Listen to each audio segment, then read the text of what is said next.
manfaatimiz bor. Chunki biz o'sha korxonaning aksiyasini sotib olganmiz, ertaga korxona foyda olganda biz dividend olamiz.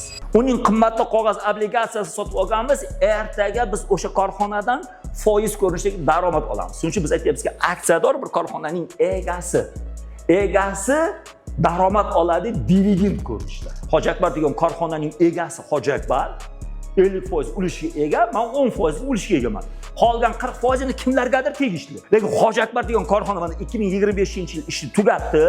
Masalan, aytaylikki 1 milliard toza sof foyda oldi. Sof foydaning 10% menikimi? Meniki. Men Hoji Akbar degan korxonaga vaqtiga pul kiritganman 10%. Lekin Hoji Akbar degan korxonaga bormayman. Hoji Akbar degan korxonaga ishlamayman. Boshqa narsa qilmayman. Lekin meni pulim u yerda ishlab foyda olib kelyapti. O'sha Hoji Akbar olib kelgan foydasi, korxonasi olgan foydasining bir qismi meni ulushim qancha bo'lsa shunchasi meniki. Foyda olsa 10% meniki, 1 milliard zarar ko'radigan bo'lsa 10% mening zararim. Men dividend ola olmayman.